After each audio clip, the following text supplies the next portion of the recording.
বিলাসী শরৎ গল্প সমগ্র শরৎচন্দ্র চট্টোপাধ্যায় পাকা 2 ক্রোশ পথ হাঁটিয়া স্কুলে বিদ্যা অর্জন করিতে যাই আমি একা নই 10-12 জন যাহাদেরই বাটি পল্লীগ্রামে তাহাদেরই ছেলেদের শতকরা 80 জনকে এমনি করিয়া বিদ্যালাভ করিতে হয় ইহাতে লাভের অঙ্কে শেষ পর্যন্ত একেবারে শূন্য না পড়লেও যাহা পড়ে তাহার হিসাব করিবার পক্ষে এই কটা কথা চিন্তা করিয়া দেখিলেই যথেষ্ট হইবে যে ছেলেদের সকাল 8টার মধ্যে বাহির হইয়া যাতায়াতে 4 ক্রোশ পথ ভাঙিতে হয় 4 ক্রোশ মানে 8 মাইল নয় ঢের বেশি বর্ষার দিনে মাথার উপর মেঘের জল ও পায়ের নিচে 1 হাঁটু কাদা এবং গ্রীষ্মের দিনে জলের বদলে কড়া সূর্য এবং কাদার বদলে ধুলার সাগর সাঁতার দিয়া স্কুলঘর করিতে হয় সে দুর্ভাগা বালকদের মা সরস্বতী খুশি হইয়া বর দিবেন কি তাহাদের যন্ত্রণা দেখিয়া কোথায় যে তিনি মুখ লুকাইবেন ভাবিয়া পান না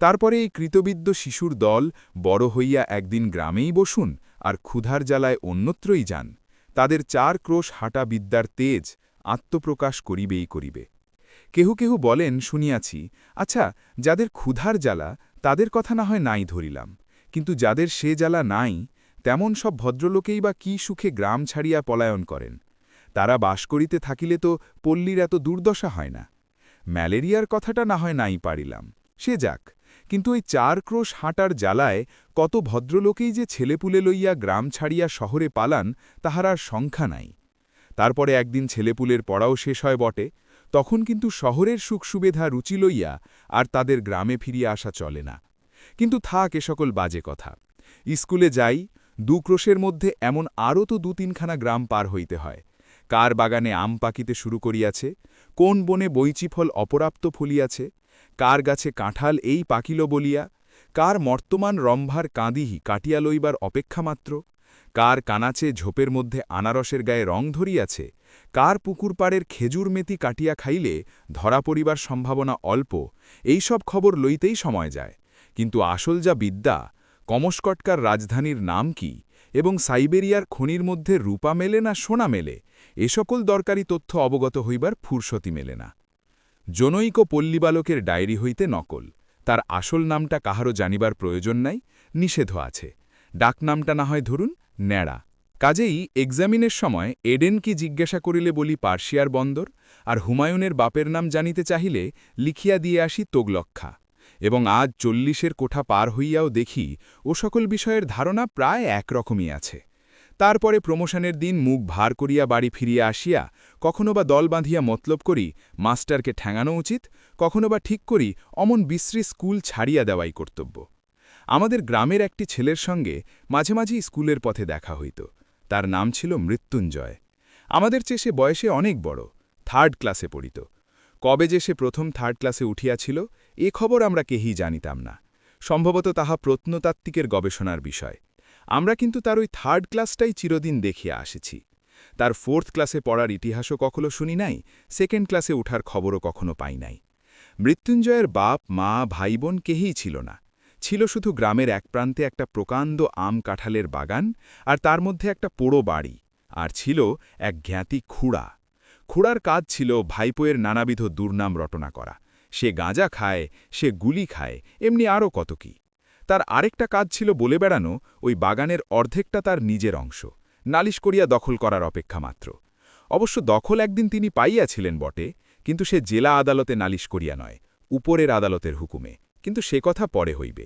মৃত্যুঞ্জয় নিজে রাঁধিয়া খাইত এবং আমের দিনে ওই আম বাগানটা জমা দিয়াই তাহার সারা বছরের খাওয়া পড়া চলত এবং ভালো করিয়াই চলত যেদিন দেখা হইয়াছে সেই দিনই দেখিয়াছি মৃত্যুঞ্জয় ছেঁড়া খোড়া মলিন বইগুলি বগলে করিয়া পথের একধার দিয়ে চলিয়াছে তাহাকে কখনো কাহারো সহিত যাচিয়া আলাপ করিতে দেখি নাই বরঞ্চ উপযাচিক হইয়া কথা কহিতাম আমরাই তার প্রধান কারণ ছিল এই যে দোকানের খাবার কিনিয়া খাওয়াইতে গ্রামের মধ্যে তার জোড়া ছিল না আর শুধু ছেলেরাই নয় কত ছেলের বাপ কতবার যে গোপনে ছেলেকে দিয়া তার কাছে স্কুলের মাহিনা হারিয়া গেছে বই চুরি গেছে ইত্যাদি বলিয়া টাকা আদায় করিয়া লইত তাহা বলিতে পারি না কিন্তু ঋণ স্বীকার করা তো দূরের কথা ছেলে তাহার সহিত একটা কথা কহিয়াছে এ কথাও কোনো বাপ ভদ্র সমাজে কবুল করতে চাইত না গ্রামের মধ্যে মৃত্যুঞ্জয়ের ছিল এমনি সুনাম অনেকদিন মৃত্যুঞ্জয়ের সহিত দেখা নাই একদিন শোনা গেল সে মরমর আরেকদিন শোনা গেল মালপাড়ার এক বুড়া মাল তার চিকিৎসা করিয়া এবং তার মেয়ে বিলাসী সেবা করিয়া মৃত্যুঞ্জয়কে যমের মুখ থেকে এ যাত্রা ফিরাইয়া আনিয়াছে। অনেকদিন তাহার অনেক মিষ্টান্নের সদ্ব্যবহার করিয়াছি, মনটা কেমন করিতে লাগিল। একদিন সন্ধ্যার অন্ধকারে লুকাইয়া তাহাকে দেখিতে গেলাম। তার পোড়ো বাড়িতে প্রাচীলের বালাই নাই। স্বচ্ছন্দে ভিতরে ঢুকিয়া দেখি ঘরের দরজা খোলা, বেশ উজ্জ্বল একটি প্রদীপ জ্বলিতেছে, আর ঠিক সুমুখেই তক্তপোষের উপর পরিষ্কার ধপধপে বিছানায় মৃত্যুঞ্জয় শুইয়া আছে। তার কঙ্কালসার দেহের প্রতি চাহিলেই বুঝা যায় বাস্তবিক যমরাজ চেষ্টার ত্রুটি কিছু করেন নাই, তবে যে শেষ পর্যন্ত সুবিধা করিয়া উঠিতে পারেন নাই সে কেবল ওই মেয়েটির জোরে। সে শিওরে বসিয়া পাখার বাতাস করিতেছিল, অকস্মাৎ মানুষ দেখিয়া চমকিয়া উঠিয়া দাঁড়াইল। এই সেই বুড়ো সাপুড়ের মেয়ে বিলাসী। তার বয়স 18 কি 28 ঠাহুর করিতে পারিলাম না, কিন্তু মুখের প্রতি চাহিবা মাত্রই টের পাইলাম বয়স যাই হোক, খাঁটিয়া খাঁটিয়া আর রাত জেগে জেগে ইহার শরীরে আর কিছু নাই, ঠিক যেন ফুলদানিতে জল দিয়া ভিজিয়া রাখা বাসি ফুলের মতো। হাত দিয়া এতটুকু স্পর্শ করলে, এতটুকু নাড়াচাড়া করিতে গেলেই ঝরিয়া পড়িবে। মৃত্যুঞ্জয় আমাকে চিনিতে পারিয়া বলিল, কে ন্যাড়া? বললাম, হুঁ। মৃত্যুঞ্জয় কহিল, বসো। মেয়েটা ঘাড় হেট করিয়া দাঁড়াইয়া রহিল। মৃত্যুঞ্জয় 2-4টে কথায় যাহা কহিল তাহার মর্ম এই যে প্রায় 1.5 মাস হইতে চলিল সে শয্যাগত। মাঝে 10-15 দিন সে অজ্ঞান অচৈতন্য অবস্থায় পড়িয়াছিল। এই কয়েকদিন হইল সে লোক চিনিতে পারিতেছে, এবং যদিও এখনও সে বিছানা ছেড়ে উঠিতে পারে না, কিন্তু আর ভয় নাই। ভয় নাই থাকুক, কিন্তু ছেলেমানুষ হইলেও এটা বুঝিলাম যে আজও যাহার শয্যা ত্যাগ করিয়া উঠিতে ক্ষমতা নাই, সেই রোগীকে এই বনের মধ্যে একাকী যে মেয়েটি বাঁচিয়া তুলিবার ভার নিয়াছিল, সে কত বড় গুরুভার। দিনের পর দিন, রাত্রির পর রাত্রি তাহার কত সেবা, কত শুশ্রূষা, কত ধৈর্য, কত রাত জাগা, সে কত বড় সাহসের কাজ।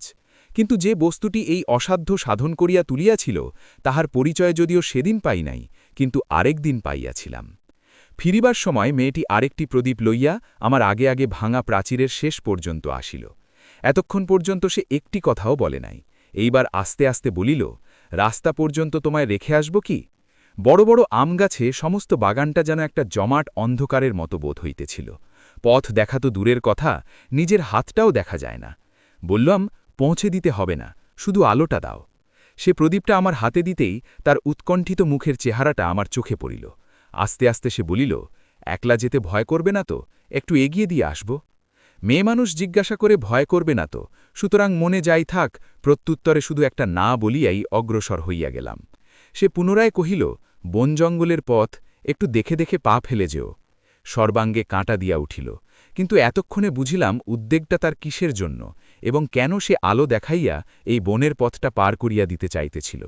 হয়তো সে নিষেধ শুনিত না, সঙ্গেই যাইত, কিন্তু পীড়িত মৃত্যুঞ্জয়কে একাকী ফেলিয়া যাইতেই বোধহয় তাহার শেষ পর্যন্ত মন সরিল না। 20-25 বিঘার বাগান, সুতরাং পথটা কম নয়। এই দারুণ অন্ধকারের মধ্যে প্রত্যেক পদক্ষেপই বোধহয় ভয়ে ভয়ে করিতে হইত। কিন্তু পরক্ষণেই মেয়েটির কথাতেই সমস্ত মন এমনই আচ্ছন্ন হইয়া রইল যে ভয় পাইবার আর সময় পাইলাম না। কেবল মনে হইতে লাগিল একটা মৃতকল্প রোগী লইয়া থাকা কত কঠিন। মৃত্যুঞ্জয় তো যে কোনো মুহূর্তেই মরিতে পারিত। তখন সমস্ত রাত্রি এই বনের মধ্যে একাকী মেয়েটি কি করিত, কেমন করিয়া তাহার সে রাত্রা কাটিত? এ প্রসঙ্গে অনেক দিন পরের একটা কথা আমার মনে পড়ে। এক আত্মীয়ের মৃত্যুকালে আমি উপস্থিত ছিলাম। অন্ধকার রাত্রি, বাড়িতে ছেলেপুলে চাকর-বাকর নাই, ঘরের মধ্যে শুধু তার সদ্য বিধবা স্ত্রী আর আমি। তার স্ত্রী তো শোকের আবেগে দাপাদাপি করিয়া এমন কাণ্ড করিয়া তুললেন যে ভয় হইল তাহারও প্রাণটা বুঝি বাহির হইয়া যায় বা। কাঁদিয়া কাঁদিয়া বারবার আমাকে প্রশ্ন করিতে লাগিলেন, তিনি যখন স্বেচ্ছায় সহমরণে যাইতে চাহিতেছেন তখন সরকারের কি? তার যে আর তিলার্ধ বাঁচিতে সাধ নাই, এ কি তারা বুঝিবে না? তাদের ঘরে কি স্ত্রী নাই? তারা কি পাষাণ? আর এই রাত্রেই গ্রামের 5 জনে যদি নদীর তীরের কোনো একটা জঙ্গলের মধ্যে তার সহমরণের জোগাড় করিয়া দেয়, তো পুলিশের লোক জানিবে কি করে? এমনি কত কি। কিন্তু আমার তো আর বসিয়া বসিয়া তার কান্না শুনিলেই চলে না। পাড়ায় খবর দিতে হইবে, অনেক জিনিস জোগাড় করিতে হইবে। কিন্তু আমার বাহিরে যাইবার প্রস্তাব শুনিয়াই তিনি প্রকৃস্থ হইয়া উঠিলেন।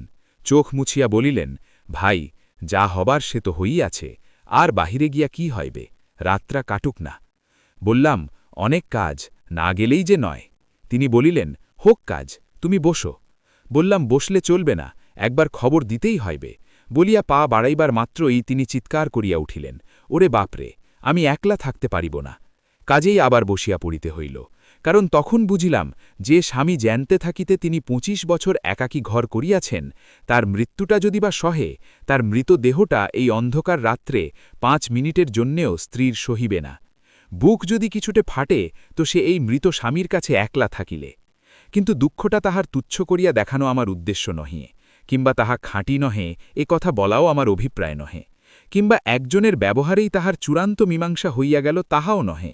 কিন্তু এমন আরও অনেক ঘটনা জানি, যাহার উল্লেখ না করিয়াও আমি একথা বলিতে চাই যে শুধু কর্তব্যজ্ঞানের জোরে অথবা বহুকাল ধরিয়া একসঙ্গে ঘর করার অধিকারেই এই ভয়টাকে কোনো মেয়ে মানুষই অতিক্রম করিতে পারে না। ইহা আরেকটা শক্তি, যাহা বহু স্বামী স্ত্রী ১০০ বছর একসঙ্গে ঘর করার পরেও হয়তো তার কোনো সন্ধান পায় না। কিন্তু সহসা সেই শক্তির পরিচয় যখন কোনো নরনারীর কাছে পাওয়া যায়। খুড়া বলিলেন, তবে রে, ইত্যাদি ইত্যাদি, এবং সঙ্গে সঙ্গেই ১০-১২ জন বীর দর্পে হুঙ্কার দিয়া তাহার ঘাড়ে পড়িল। কেহ ধরিল চুলের মুঠি, কেহ ধরিল কান, কেহ ধরিল হাত দুটো, এবং যাহাদের সে সুযোগ ঘটিল না তাহারাও নিশ্চেষ্ট হইয়া রহিল না। কারণ সংগ্রামস্থলে আমরা কাপুরুষের ন্যায় চুপ করিয়া থাকিতে পারি, আমাদের বিরুদ্ধে এত বড় দুর্নাম রচনা করিতে বোধ করি নারায়ণের কর্তৃপক্ষেরও চক্ষু লজ্জা হইবে। এইখানে একটা অবান্তর কথা বলিয়া রাখি। শুনিয়াছি নাকি বিলাদ প্রভৃতি ম্লেচ্ছ দেশে পুরুষদের মধ্যে একটা কুসংস্কার আছে, স্ত্রীলোক দুর্বল এবং নিরুপায় বলিয়া তাহার গায়ে হাত তুলিতে নাই। এ আবার একটা কি কথা! সনাতন হিন্দু এ কুসংস্কার মানে না।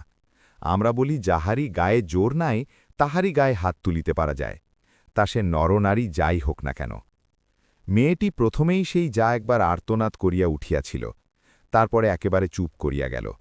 কিন্তু আমরা যখন তাহাকে গ্রামের বাহিরে রাখিয়া আসিবার জন্য হিচড়াইয়া লইয়া চলিলাম, তখন সে মিনতি করিয়া বলিতে লাগিল, বাবুরা, আমাকে একটিবার ছেড়ে দাও, আমি রুটিগুলো ঘরে দিয়ে আসি।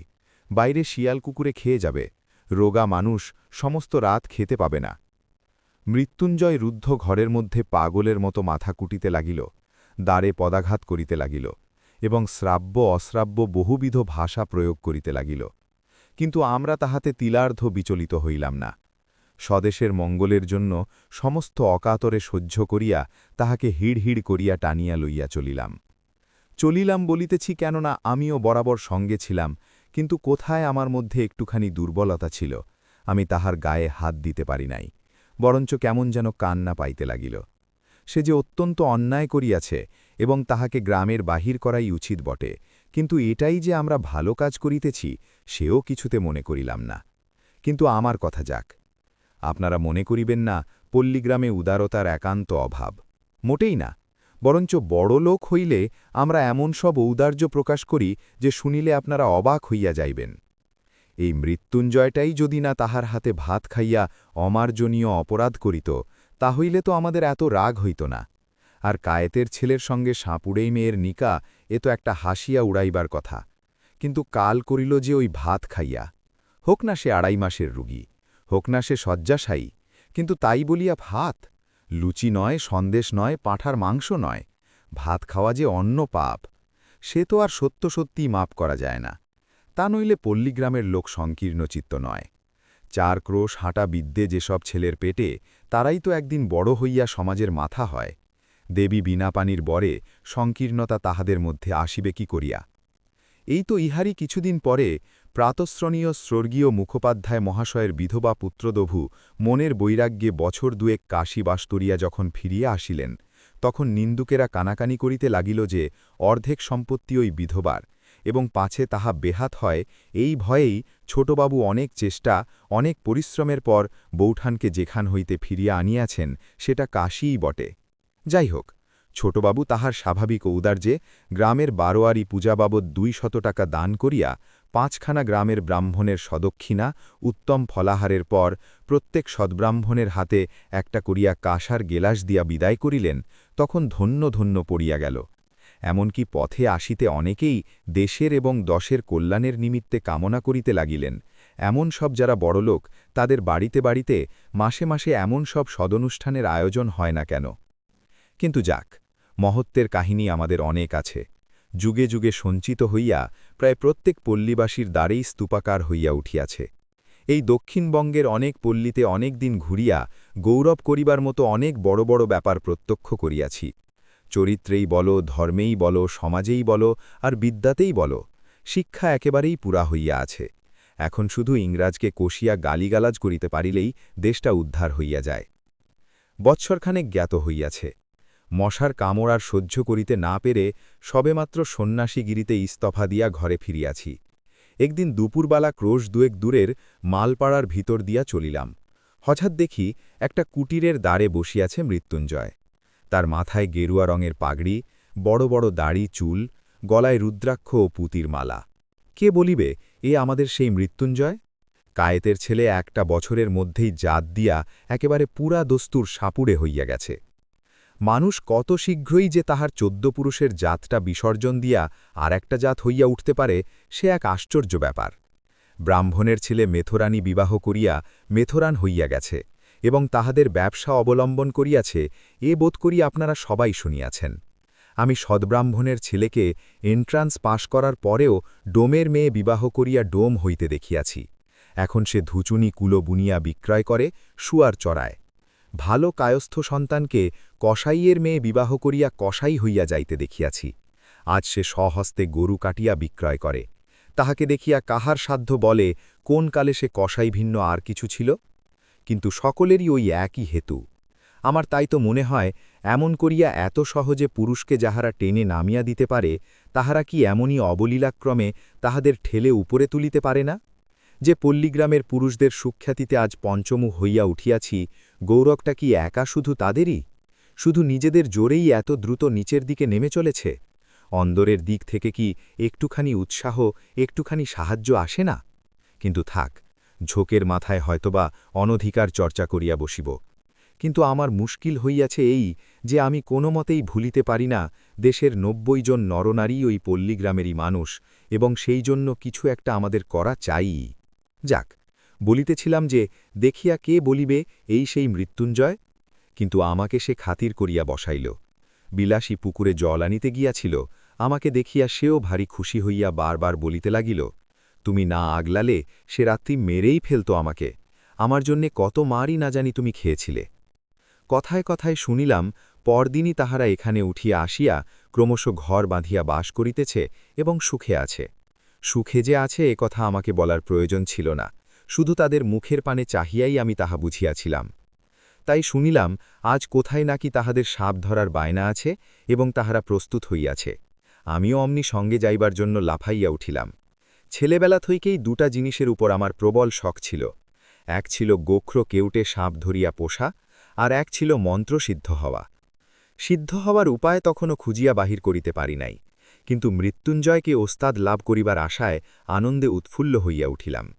সে তাহার নামজাদা শ্বশুরের শিষ্য, সুতরাং মস্ত লোক। আমার ভাগ্য যে অকস্মাৎ এমন সুপ্রসন্ন হইয়া উঠিবে তাহাকে ভাবিতে পারিত? কিন্তু শক্ত কাজ এবং ভয়ের কারণ আছে বলিয়া প্রথমে তাহারা উভয়েই আপত্তি করিল। কিন্তু আমি এমনই নাছোড়বান্দা হইয়া উঠিলাম যে মাসখানেকের মধ্যে আমাকে সাগেরোধ করিতে মৃত্যুঞ্জয় পথ পাইল না। মন্ত্র আর হিসাব শিখাইয়া দিল, আর কবজিতে ওষুধ সমেত মাদুলি বেঁধে দিয়া দস্তুর মতো সাপুড়ে বানিয়া তুলিল। মন্ত্রটা কি জানেন? তার শেষটা আমার মনে আছে। ওরে কেউটে, তুই মনসার বাহন, মনসা দেবী আমার মা, ওলট পালট, পাতাল ফোঁড়, ঢোড়ার বিষ তুই নে, তোর বিষ ঢোড়ারে দে, দুধরাজ, মণিরাজ। কার আজ্ঞে? বিষহরীর আজ্ঞে। ইহার যে মানে কি তাহা আমি জানি না, কারণ যিনি এই মন্ত্রের দ্রষ্টা ঋষি ছিলেন, নিশ্চয় কেহ না কেহ ছিলেন, তাহার সাক্ষাৎ কখনো পাই নাই। অবশেষে একদিন এই মন্ত্রের সত্য মিথ্যার চরম মীমাংসা হইয়া গেল বটে, কিন্তু যতদিন না হইল ততদিন সাপ ধরার জন্য চতুর্দিকে প্রসিদ্ধ হইয়া গেলাম। সবাই বলাবলি করিতে লাগিল, হ্যাঁ, ন্যাড়া একজন গুণী লোক বটে, সন্ন্যাসী অবস্থায় কামাখ্যায় গিয়া সিদ্ধ হইয়া আসিয়াছে। এতটুকু বয়সের মধ্যে এত বড় ওস্তাদ হইয়া অহংকারে আমার আর মাটিতে পা পড়ে না, এমনই জো হইল। বিশ্বাস করিল না দুইজন। আমার গুরু যে, সে তো ভালোমন্দ কোনো কথাই বলিত না, কিন্তু বিলাসী মাঝে মাঝে মুখ টিপিয়া হেসে বলিত, ঠাকুর, এসব সাধ্যন্য জানোয়ার, একটু সাবধানে নাড়াচাড়া করো। বস্তুত বিষদান্ত ভাঙা, সাপের মুখ থেকে বিষ বাহির করা প্রভৃতি কাজগুলা এমনই অবহেলার সহিত শুরু করিয়াছিলাম যে সেসব মনে পড়িলে আমার আজও গা কাঁপে। আসল কথা হইতেছে যে সাপ ধরাও কঠিন নয়, এবং ধরা সাপ ২-৪ দিন হাঁড়িতে পুড়িয়া রাখার পরে তাহার বিষদাঁত ভাঙাই হোক আর নাই হোক কিছুতেই কামড়াইতে চাহে না। চক্র তুলিয়া কামড়াইবার ভান করে, ভয় দেখায়, কিন্তু কামড়ায় না। মাঝে মাঝে আমাদের গুরু শিষ্যের সহিত বিলাসী তর্ক করিত। সাপ ধরার সবচেয়ে লাভের ব্যবসা হইতেছে শিকড়ও বিক্রি করা, যা দেখাইবার মাত্র সাপ পলাইতে পথ পায় না। কিন্তু তার পূর্বে সামান্য একটু কাজ করিতে হইত। যে সাপটা শিকড় দেখিয়া পলাইবে তাহার মুখে একটা শিক পুড়াইয়া বার কয়েক ছ্যাঁকা দিতে হয়।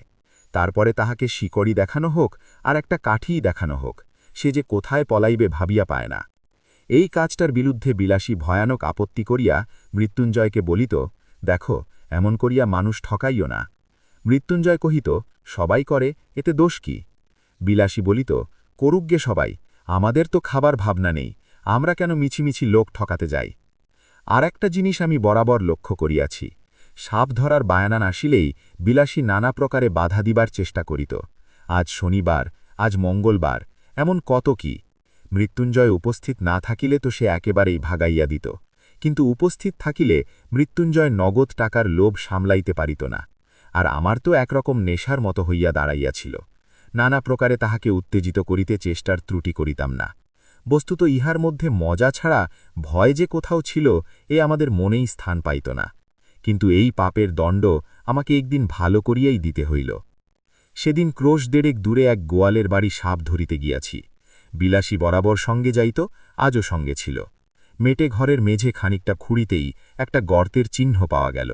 আমরা কেহই লক্ষ্য করি নাই, কিন্তু বিলাসী সাপুরের মেয়ে, সে হেঁটে হইয়া কয়েক টুকরো কাগজ তুলিয়া লইয়া আমাকে বলিল, আমার মাদুলি কবচ তো মৃত্যুঞ্জয়ের সঙ্গে সঙ্গে কবরে গিয়াছিলা, ছিল শুধু বিষহরীর আজ্ঞা। কিন্তু সে আজ্ঞা যে ম্যাজিস্ট্রেটের আজ্ঞা নয়, এবং সাপের বিষ যে বাঙালির বিষ নয়, তাহা আমিও বুঝিয়াছিলাম। একদিন গিয়া শুনিলাম, ঘরে তো বিষের অভাব ছিল না, বিলাসী আত্মহত্যা করিয়া মরিয়াছে, এবং শাস্ত্রমতে সে নিশ্চয়ই নরকে গিয়াছে। কিন্তু যেখানেই যাক, আমার নিজের যখন যাইবার সময় আসিবে, তখন ঐরূপ কোনো একটা নরকে যাওয়ার প্রস্তাবে পিছাইয়া দাঁড়াইব না, এইমাত্র বলিতে পারি। খুড়ামশাই ১৬ আনা বাগান দখল করিয়া অত্যন্ত বিজ্ঞের মতো চারিদিকে বলিয়া বেড়াইতে লাগিলেন, ওর যদি না অপঘাতে মৃত্যু হবে তো হবে কার?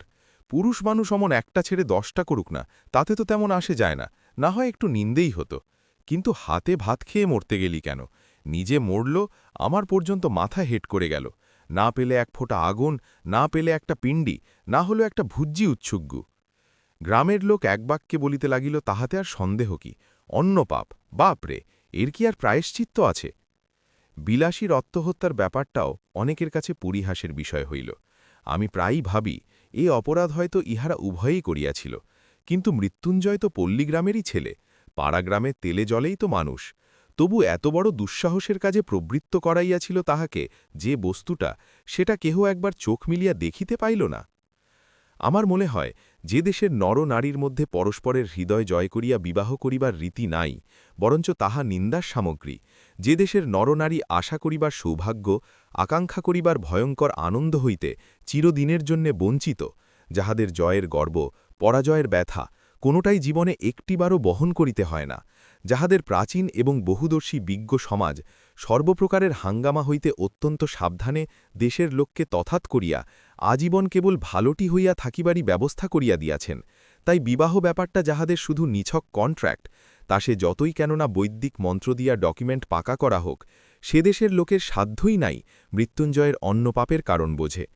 বিলাসীকে যাহারা পরিহাস করিয়াছিলেন, তাহারা সকলেই সাধু গৃহস্থ এবং সাধ্বী গৃহিণী, অক্ষয় সতী লোক তাহারা সবাই পাইবেন, তাও আমি জানি।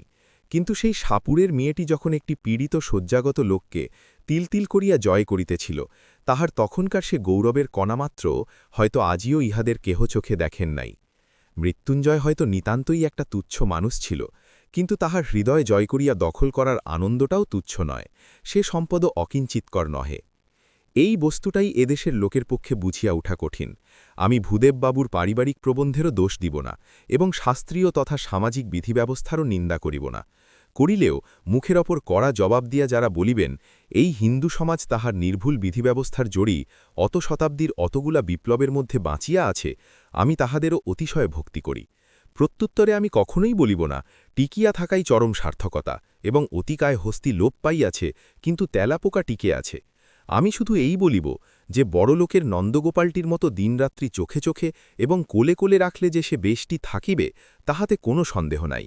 কিন্তু একেবারে তেলাপোকার মতো বাঁচাইয়া রাখার চেয়ে একাধবার কোল হইতে নামাইয়া আরও ৫ জন মানুষের মতো ২-১ পা হাঁটিতে দিলেও প্রায়শ্চিত্ত করার মতো পাপ হয় না। বিলাসী ও মৃত্যুঞ্জয়ের এই অমর প্রেমের কাহিনী আপনাদের কেমন লাগলো তা আমাদের কমেন্টে জানান। ভিডিওটি ভালো লাগলে লাইক দিন এবং আপনার বন্ধুদের সাথে শেয়ার করুন। নিয়মিত বাংলা সাহিত্যের সমৃদ্ধ সব অডিও শুনতে আমাদের চ্যানেলটি সাবস্ক্রাইব করে সাথেই থাকুন।